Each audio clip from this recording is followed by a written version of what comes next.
Hello and welcome to the Yoga in My School podcast. My name is Donna Freeman. I'm the founder of Yoga in My School, and it is always a delight to do these interviews, to find amazing people, absolutely amazing people. And our guest today, I have been a fan of for quite a while, and I'm always humbled when people that I really admire answer my emails. It is so touching. I'll just send an email out to somebody that I think is doing incredible work. And then they answer back and they go I'd love to talk with you. And I'm like, thank you so much. And this is one of those situations. So we're going to be, today we're going to get into mindfulness in a big way. And this is the podcast where we empower you to explore mindfulness and movement with youth. So welcome to the Yoga in My School podcast. If you are new here, we've got all kinds of archives. I've been doing this for 10 years, people. And definitely go and explore there. There are incredible people doing amazing, amazing work, changing the lives of individuals on a breath by breath, moment by moment basis. And today, I do have one other announcement before we get into our wonderful guest, Frank Sileo, that I am now on Patreon. This lovely experience that we're in here right now with everybody being at home and I not being able to reach my students one-on-one and in class settings. So I have moved a lot of my offerings to Patreon. You can find me at patreon.com/Donna Freeman. And there you get exclusive content. Every day I'm putting something up for as little as $3 a month, people. You get a month of awesome yoga for the entire family, lessons, teacher training stuff, one-on-one. You choose what you want and it's there for you. So, if you feel so inclined, go check it out. Right? And be a Patreon and tell me what you'd like to see and then I'll make it for you. Oh, good. All right. So today it is a pleasure to speak with author and psychologist, Dr. Frank Sileo. He is incredible. And I was introduced to his work through Imaginations Press. Because I love Imaginations Press. If you're not familiar with the work that they do there with the American Psychological Association and the books that they publish for kids, definitely go check that out. They are one of my favorite publishers, and I bring in their books regularly to conferences and teacher trainings that I host and that type of thing. But I know there's many, many more ways that you can access those books. But Frank Sileo has been able to tap into and share lots of topics. I think you now have 12 or 13 books. I will be, next spring I'll have my 12th children's book. Nice. Yeah. So all these wonderful children's books on a range of topics, but of course I'm really interested in his yoga and mindfulness books. And that's what we're going to be getting into today. So Frank Sileo, how are you doing? I am doing okay here in New Jersey, United States. I'm kind of taking it day by day, breath by breath, and grateful for that breath. I think for a virus that takes people's breath away, I think we should be showing gratitude toward our own breath and our family's breath and our friends' breath during this time, because we do take it for granted and take lots of things for granted, but particularly our breath. Yeah, that's actually beautiful. What a lovely reminder. Thank you so much. And that moment for me when, at the beginning or end of class, when we bring our hands together and, that whole thing, that namaste is truly for me very much an acknowledgement of thank you for this breath and this moment and this life. And so good reminder. It's how we're kind of greeting people these days too. We're kind of seeing people in the street and we're kind of nodding and those kinds of things. So we're kind of, I'm about, keeping physical distance these days is so important, but I'm not crazy about the social distancing thing. I think that we always should be socially connected during this time. Physically distant, absolutely. Socially connected through these kinds of means, through Zoom or FaceTime, connecting with our friends, connecting with our families, connecting with our patients or clients is so important during this time. We need the support. Yeah, we really do. All right. So before we get into all those kind of supports and things that we can do, tell our listeners who may be unfamiliar with your work a little bit about yourself and maybe some moments in your life and in your career that have kind of been pivotal moments that have led you to where you are today. Okay. Well, I'm a licensed psychologist in New Jersey, and I've been a licensed psychologist for, I say, about 25 years. It's hard to say that, that I can't believe that much time has gone by, but I'm very grateful for that, for the opportunity. So I'm a psychologist first, and I have a private practice in Ridgewood, New Jersey, which is near Paramus, New Jersey. That's where all the malls are in New Jersey. And I see kids from 3 through adulthood. And I started writing children's books back in 2005 because I have Crohn's disease, and which is an autoimmune disorder of the gastrointestinal tract. And I was getting a lot of referrals of kids and adults with GI issues. And so a lot of my kids would say, how come there's not a book for us, Dr. Frank? And so I started to think, and I wrote this book called Toilet Paper Flowers back in 2005. And my writing just kind of snowballed from there. And as I said in the beginning of your program, next spring will be my 12th children's book. And also next year, I have a book coming out for parents on parenting the chronically ill child. So I'm really excited about that because I've never written a book for parents before. So that's another whole endeavor. But I never imagined, I mean, I think that, things call out to you in life. And, for me, it was just kind of accepting and allowing whatever was coming to me, and kind of running with that creativity and creating tools for kids that are in my office, but also creating tools for kids that are not in my office, because I speak across the country, and I've been in Nova Scotia, in Lunenburg, doing a book signing for the kids there. So I really enjoy that aspect of my career, and it's very fulfilling. So like I said, I've been doing it for 25 years, and it's hard to believe that much time has gone by, but I'm always thinking of new ways to reach kids and their families and their friends, and helping them in ways either directly through my office or indirectly through my books. Fabulous. Thank you. And I know, I think that's amazing that, when we can have that one-on-one contact, that very close community contact. And then when people such as yourself catch a vision of a larger impact, that, and that's one of the reasons why I do run teacher trainings. It's like, I think we can change the world, but it's going to be one child at a time. And I can only touch so many kids. And so if I can empower other people to touch more kids, and then they can empower other people, and right, and then we have these waves Yeah. of positivity going out into the world. And I love that anybody can pick up one of your books and feel your love for children, and reap your expertise in the comfort of their home anywhere Well, around the world. thank you. That's very kind. I appreciate that. All right, so you've got all of these books. But your newest release, you just had a release in January, January, yes. right? Of the Yes. newest one of this series. So I'm going to hold this one up. So this is the Bee. Yes. The Okay. Bee Still, yes. So the Bentley Bee series, basically. Yeah. Can you Um, tell us a little bit about Bentley the Bee?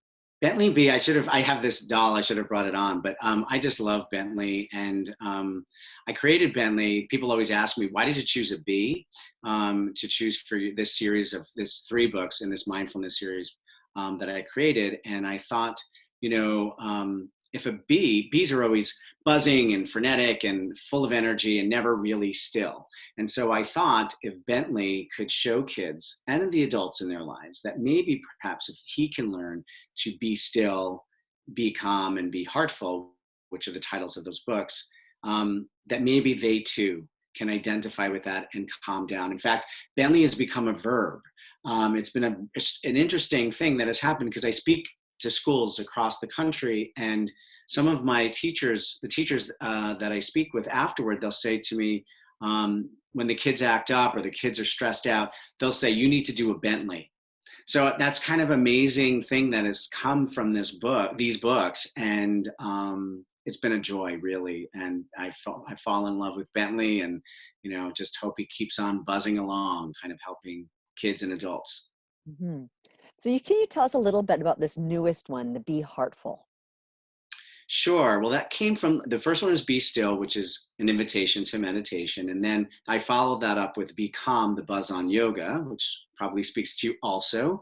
And then I fell in love with, when I was doing my mindfulness-based stress reduction training, I fell in love with the loving kindness meditation.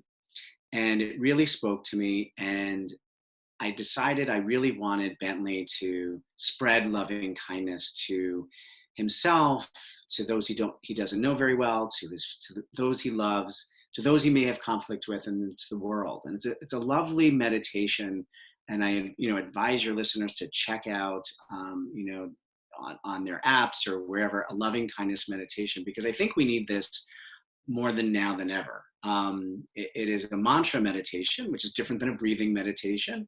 And kids really love it because they can recite the mantra of, it usually goes along with, may I be happy, may I be healthy, may I be safe, may I live my life with peace or ease.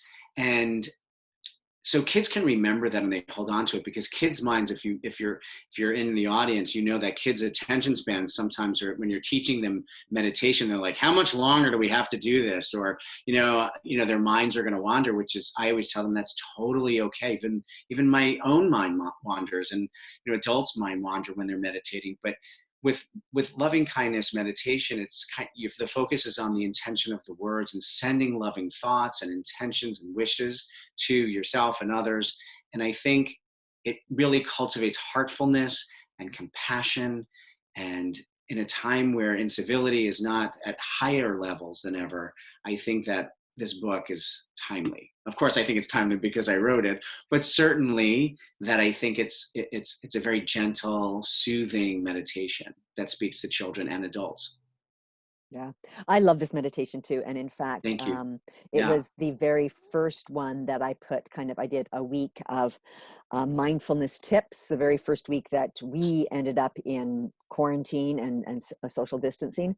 It was the very first one that I shared. It was like, yeah, may we be safe, people. Like, right, let's really take this to heart and right, wish it for ourselves and for everyone out there who is, in a similar circumstance. And, maybe we are healthy, but we need to protect those most vulnerable in our communities. And I have people in my world who are vulnerable, and so I will stay home and right. protect them.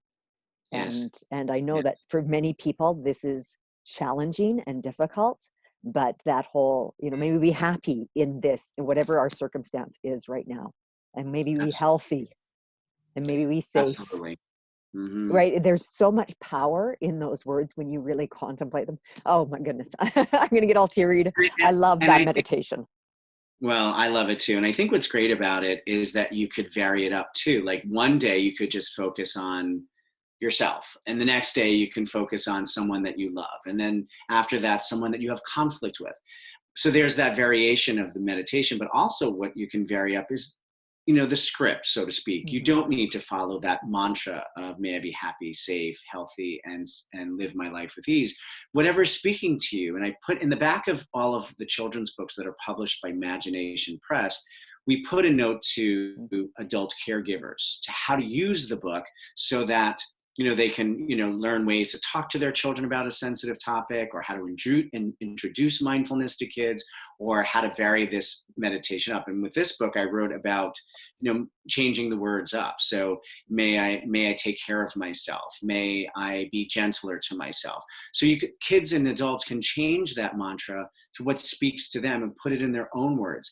And when kids and adults own it, they're more invested to keep doing it and making it more of a practice, because mindfulness, as we know, is a practice. It's not just something we do when we're feeling stressed out or worried or feeling sad. It's something that we cultivate over time.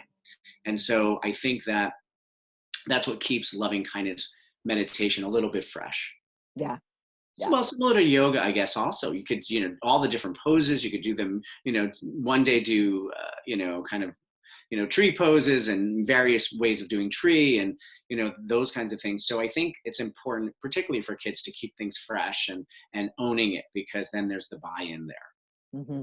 No, I love that. And, just making it your own in any way, changing the words or adding movement, or, doing it as a walking meditation around, Yeah, the kitchen table, right? Like there's so many fun things. I know when many years ago, I ran a day home. Every day we would get out, we'd make a marching band, and we'd get out the pots and pans and the, and the utensils, and we'd march around, because most houses have kind of a round around somewhere in them. right, And, right.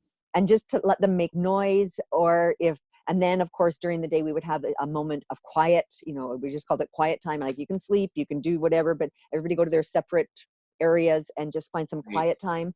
And because we're going to need both, we're going to need that activity. We're going to need the quiet and the stillness. Um, and just to tune into what do you need in the moment, and make, whether it's a loving kindness meditation, or make each moment reflect what you need, and do that, and give yourself a break. Like, it's okay. Absolutely. Absolutely. I do the walking loving kindness. Actually, I was introduced to the walking loving kindness meditation. I took a weekend retreat with Sharon Salzberg, and Sharon is quite, mindfulness teacher, well-known mindfulness teacher, and she's written a book on loving kindness. And she taught me how to do the walking loving kindness. And so with every step saying, may I be happy, may I be healthy, and you can vary that up. But also now during, the COVID crisis, is what I'm doing is keeping the physical distance. But if I'm seeing a neighbor or I'm seeing someone across the street, in my head, I turn to them and I say, may you be happy, may you be safe, may you be healthy. And they're not even realizing that I'm sending them good wishes and kindness. So I think it's a beautiful, beautiful thing that now, again, in these times where we're keeping physical distance, of kind of smiling at people and sending them loving kindness intentions, and they're not even aware of it. So Yeah. And the huge impact that has on us personally. Like, they may not be aware of it, but I believe in energy. Like, it goes out. But what yes, that does to your own heart right. and to your mind, and to be able to recognize that other people may be having a hard time too, Yeah, and that's to what Bentley wish talks them about. well. Yes, that's what Bentley. I kind of make that point in the book, and also that the important thing also that I mentioned in the book, um, that one of the characters says, "Oh, his Willie Wasp comes along and steals Bentley's scarf, and he sends him loving kindness because everyone has conflict with Willie Wasp in the garden, and after he sends him loving kindness, Willie hears that and is, I don't want this scarf anyway." And all the animals are saying, "Wow, those words work like magic." And that's the thing that I wanted to point out to kids, that they're not magical words. They're certainly, we may not change someone's behavior, we may not change, someone, how they treat us. But what changes is us, is that our hearts change, our hearts grow. We become more compassionate toward ourselves and others, and love ourselves and others perhaps a little bit more. So it's not about changing others. It's about maybe changing how we perceive something and how we feel about something, or just our heartfulness in general. Yeah. Well, and when I was first introduced to loving kindness many years ago, the very first time I heard it, like, we were just in practice, and then they, it's like, oh, send love to myself, send love to someone close to me, send love to, someone in somebody in the community. And then it was send love to somebody you don't like. I was like, what? Like, hang on. And I like Yeah, everybody. And other people are like, oh, I got somebody right in mind, like right now. right, um, right.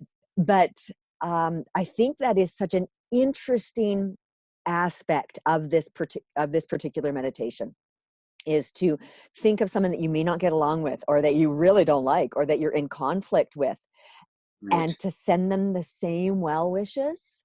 Yes. Can Yes. you address just that Yeah. aspect?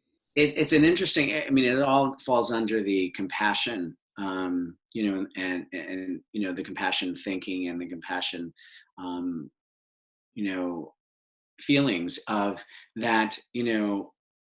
What I found, when I send loving kindness to people that are challenging to me, or that I don't necessarily get along with, or like, I find that my heart softens a little bit with them. And oftentimes we live in a world where we can quickly judge, and we're very busy, and sometimes we have very little patience, and that's part of being human. I mean, I just think we just need to accept and allow that that's just part of it. And we're not going to get along with everyone, and not everyone's going to like us, and etc. And I think, but that doesn't mean that we can't show compassion and have an appreciation for that person, because we don't know what their journey is about. They may have difficulties in their life, and we don't know what those are, which may be a result of why they're acting the way they do, or why they are not kind, or whatever.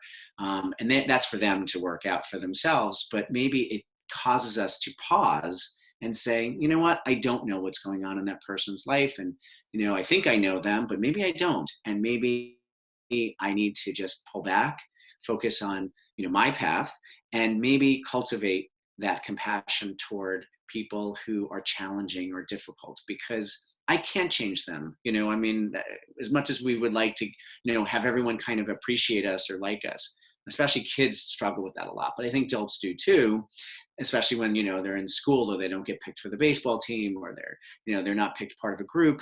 It's hard for kids to integrate that. And that's one of the reasons why I became a psychologist. Back to your earlier question, is that when I was very young, I was bullied a lot in school. And I have red hair, and it doesn't maybe show on the video, but it was very hard being different, having red hair. I was smart, I liked school, and I wasn't exactly the sports kid either. So I was kind of singled out, and I was bullied a lot, and it was a very painful time of my life. But I also am grateful for that time of my life, as kind of, that sounds maybe a little strange to some of the people watching or listening, is that,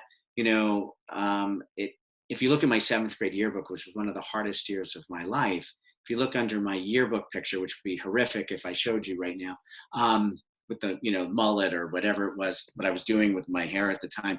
But certainly, underneath where I wanted to become, we had to put what we wanted to grow up to be. I put psychologist. And so I thought it was like kind of interesting that all these years later that I actually followed through, because, kids want to do lots of things, which is great. But how many of them actually say that they become what they actually thought they were going to be when they were a child? And so that was a really difficult, painful experience for me, but it helped me to grow. And now I pay that forward. I like to think that not only do therapy with kids that are bullied, but also the kids that are the bullies, to kind of help stop that from happening in the future. Which I haven't actually written a book on bullying per se, but, which is sort of interesting. But some of my books enter elements of bullying, with Sally Sore Loser, who bullies other kids because she doesn't like to lose or win. So I kind of try to integrate that into my books in some way. I wrote a book on gossip and for kids. Did you hear? And that's sort of, it's kind of bullying, cyberbullying is at all-time highs. So just to answer, going back to your original question, is that sort of was what led me in the paths, when you kind of reflect back and say, how did I get here? And that sort of was one of the very strong driving forces as to what helped me be a psychologist and helped me to write books, and also cultivate a mindfulness practice for myself. Thank you so much. I appreciate you sharing and being vulnerable with us today. I believe, I share that. I share about having Crohn's disease because when we take away the shame and the stigma of certain things in our lives, it, first of all, it allows others to feel validated and open, and that's why I write these books too, to validate kids' feelings and emotions. But it also, destigmatizes things and makes things, we're all human. We all have baggage of some sort, and we all come from some place, whether it be hurtful and happy. I mean, I certainly have happy moments in my life as well. And what is it that we do with those things? So when you're dealt something, what do you do with it? When I, was bullied, I kind of now I'm kind of an advocate for anti-bullying. For Crohn's disease, I write books and speak across the country about that. I'm writing this parenting book for parents for kids with chronically ill children. So it's like, we make those choices. Some of those things, and this goes back to what we're going through now. What's in our control, what's out of our control. And I think that, we can take some control on some of these things in our lives, and make good of them, make something, that was not so great better. Mm-hmm. Yeah. And so much of that comes to our attitude and, looking for the good, even in challenging times. Mm-hmm. Even these times now, Right? It's hard.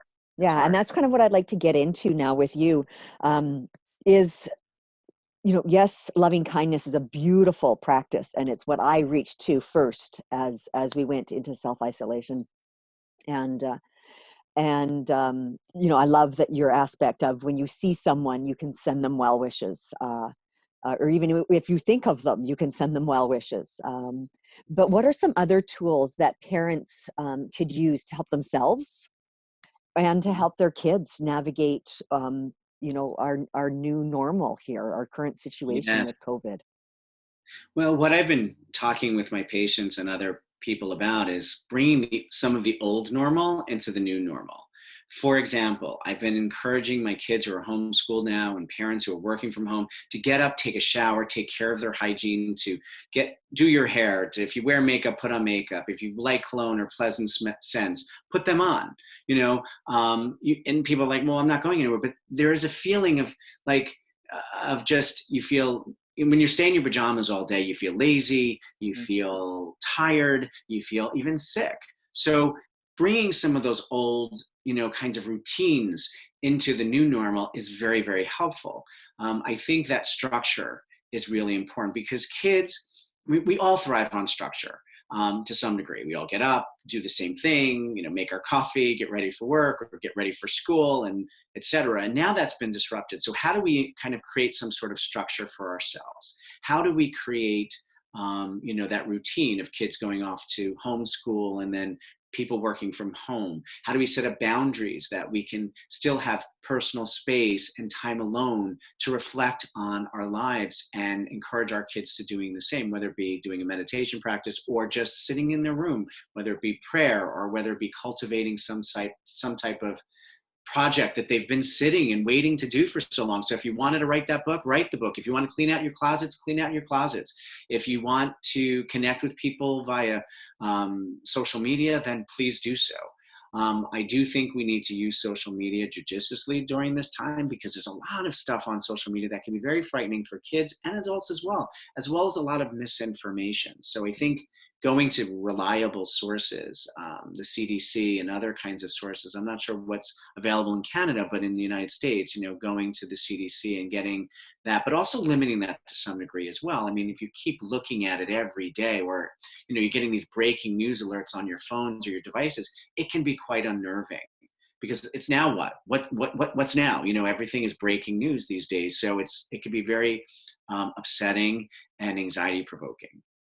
I think this is a time for us to reevaluate and have gratitude and think about what we are grateful for because we can do certain things we used to do. Like, people are now having family dinners that they never had before. People are connecting with family members and friends in a different way, using technology to connect instead of distance and divide. I think those are really important things that people are doing, and I'm encouraging them to continue doing so. I think, again, I've been working with my kids and adult patients on making lists of gratitude. What are you grateful for? Because now, like, you step outside and the air, and like we started the podcast with discussion about the breath, that, we take the breath for granted, and it's free and it's always with us. It's the most portable app we've got. And I think that, like I said, a disease that's taking away the breath of others, we should cherish our breath and, kind of realize the kind of simpler things. I think this is a time calling us to be creative, think out of the box, and maybe return to a little simpler time and quiet time. And, there's an expression I see on Instagram: when you can't go outside, go inside. And I think that is very true. And a lot of people have a hard time going inside because they maybe have never visited that place. And we don't have the distractions of running around and, distracting ourselves with external things. So now we, have to look at ourselves in a way. And that's been very difficult for some people, young and old. And that's part of my job, is to help them explore that, not just even before COVID-19, but certainly more so now, because everyone's in close quarters. So it's like their sense of individuality feels lost, or my little brother keeps annoying me, or mom is nagging me about homework, or my husband keeps, leaving stuff all over the house. Some of those things were the before COVID-19, but even it's more pronounced now. Mm-hmm. So gratitude is really a word that I think we need to kind of cultivate, hold on to, think about, reflect on during these times. Create structure, create some sense of taking some of the old normal into the new normal. And it's certainly not going to, I think also recognizing that anxiety and stress are real during these times. To say that we're not stressed and anxious, it's like in mindfulness, we recognize it like a cloud. Oh, there it is. There's that dark cloud. Do I need to get the umbrella? I don't know. Maybe it's just going to pass. So just kind of recognize, we teach in mindfulness, as you're well aware, is that we aren't becoming our feelings, that we can observe our feelings and our thoughts, but don't become them. Don't create a story about it, because we can, I said this to a patient yesterday and about mindfulness, that those that live in the future or think about too much in the future, that's where anxiety lives. And that's not a fun place to live. Mm-hmm. If we live in the past, that's where remorse and regret live. And depression lives. Also not a fun place to live. So all we have is this moment. And I encourage this person to wiggle their toes or wiggle their fingers, or just remind themselves that they're in the present moment. And sometimes the present moment isn't so great either, but to recognize what is our experience. How am I experiencing my anxiety? Where am I feeling it in my body? What is it that I'm, what does it feel like? What are my thoughts? But trying not to, as I said earlier, not to get caught up in the stories, because it kind of is like that domino effect. I always say to people that observe your thoughts and feelings, like Lucy and Ethel did on the candy episode. That episode where the candy keeps going by, is kind of observe them, but just kind of let them go.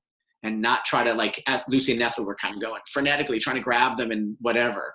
I don't know if everyone knows that episode, but it's classic. I love Lucy, and I'm a big Lucy collector and fan. So I think that, if we can teach people to do that, there will be a sense of calm or peace. Will we have 100% peace during these times? I don't think so. And I think we just need to accept and allow that as well, that that's just part of this experience, and have hope that we will. If we come together, we can get through this. Yeah. Yeah. I love that. Thank you so much. And as you were talking, I think there is a huge aspect of what you're saying, especially that gratitude practice, because so many people have experienced such deep disappointments. Weddings have been canceled. Yes. My one daughter's graduation is no longer. And Yes. she's like, 12 years, Mom, 12 years to walk across the stage. And I don't get to walk across the stage. I know. My heart just breaks for her. Yes. It's loss. People Yeah. are dealing with loss of a different kind. When we think about loss, we always think about death. But there's a loss of a dream. There's a loss of and how do we schools are now getting creative about how they could do graduations, and they may be delaying them, but still it may not be the same. Yeah. And I think that's what people struggle with, that things aren't the way that we would like them to be. Well, then that's just it, right? Right. We have so many preconceived notions of what it's going to be. Correct. And this has taken everything at a very different way. And no matter almost what overnight, we've got. Pardon me? Almost overnight in a way. Yeah. Like, Yeah. the kind of isolation kind of came very quickly. And I think that people weren't prepared, in the sense of, I think puzzle sales are up tremendously. And I think I'm pleased to hear my patients and people in my life, downloading apps and doing yoga on live streaming. And I think that people are doing fitness apps. And I think people are, because I always say, like, it's important to keep your physical and your mental health strong at this point, because we always neglect the mental health piece. We always take care of, like, if we're sick, we always, if someone has a chronic illness of some sort, or just illness, they always run to the doctor, which is great. They should. However, there's also feelings that, come along with that too, that also need to be addressed. And I'm telling people, stress and anxiety, if we don't address it, it lowers our immune system. Depression lowers our immune system. So we know that. Scientific studies have showed that, mental health aspects, if we don't tend to them, they can lower our immune system. And we need our immune systems to be stronger now than ever. Yeah, so true, so true. Thank you so much. Really appreciate that. So Well, I want you to talk about this lovely one. A World of Pausabilities. This is one of my favorite mindfulness books. Thank you. And for anyone who is not familiar with A World of Pausabilities, one of the best things about this book is this sweet little bird. So there's this sweet little robin, and as you go through the book, you can, I do a little search and find, so I go and try and find the robin in every picture. So kudos to your illustrator, Jennifer Zivion? Zavoyne. Mm-hmm. So, like, beautifully done, and just the way that it's like, I'm just going to read a little bit of this because I love this book so much. It says, thank you. Be good to your body and to your brain. Take the time to listen to the sound of the rain. Turn off all things that have a screen. Splash your face with warm water and make it clean. Like, it's so pretty and such Thank you. beautiful advice for us to pause in the moment to engage our senses. But can you talk a little bit about this book and how it came Sure. to be? Sure. It was my first children's mindfulness book, so it's very special to me in that regard. I always, in my work with kids and adults, I always talk about taking a pause, and I was thinking about the word pause, and I think about possibility, and I was thinking about, so I kind of was thinking about the world of how do we create a world of possibilities, because there's so many pauses we can take in our day. So I was, sometimes we'll brainstorm with the kids in my practice, like, how can you pause, and what can you do to take a moment? And it's not just, lots of people will say take a breath, but I wanted to give kids ideas of how to create pauses that meant something to them, that that they could really step back and respond instead of react to things. Often kids that I treat have emotional dysregulation issues. They kind of have meltdowns or freakouts, and adults do too. And we need to kind of step back from a situation sometimes and pause, whether that means take a break or take a breath or wash your face, or and pauses can be also all sensory. They can involve thinking pauses, feeling pauses, breathing pauses, tactile pauses, feeling like, in the book I talk about the wind, when you go outside, feeling the wind blow through your hair, getting snuggle in a blanket. There's all ways that kids can take a pause. So I encourage through the book that, have you learned how to take a pause, and then what's in your world of possibilities, giving them the jumping point to discuss and think about how they can use pauses in their life.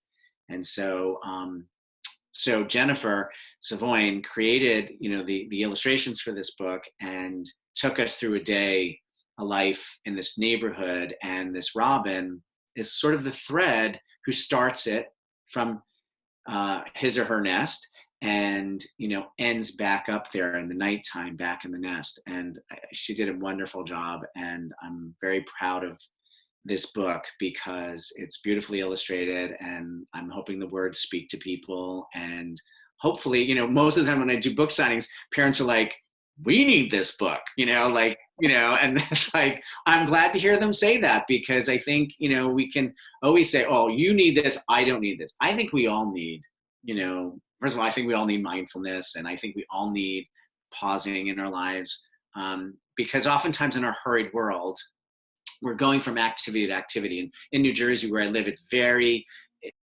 kids are involved in so many activities. They're going from thing to thing, and they're not really kind of recognizing what's going on for them. And we do this with eating. We do this with anything we do, is always quick, quick, quick, quick, quick. And we don't really pause and appreciate. And I think this time now that we are pausing, like being appreciative of certain foods, and being appreciative of toilet paper, and being appreciative of a warm home or a cool home, whatever climate there, you find yourself in. So I think that, and also pausing and being grateful of friends and family. So I'm glad you really enjoy this book. That's the best. I mean, it's won a couple of book awards, and I always say to people that, the best award I get from my children's books is a child or an adult coming to me or emailing me and saying, your book made me think, your book made me pause, et cetera, et cetera. And that, to me, I know it sounds trite, but it is so true. That is the reason why I write these books, and why I love them. So. All right. I think we're almost out of time. So thank you for your expertise and for your insight and all that you're sharing with us through your books and through all that you offer. Having me. No, thank you for having me. I could talk about this stuff for a long time, as you can tell, because I think it's so important. It's so valued to me and to so many people. But thank you for having me. Thank you. So guys, go check out Frank Sileo, Dr. Frank Sileo on Instagram. You can find him all over the place. Just type his stuff in, get his books, people, get his books, fill your life with all the goodness that is Dr. Frank Sileo. Thank you. All right. Thanks for listening today, guys. This has been the Yoga in My School podcast. I am Donna Freeman. Please show your support for the show by sharing it with a friend and giving us some rates and reviews and some comments. We love to see all those lovely things. All right. Have a wonderful day. Namaste.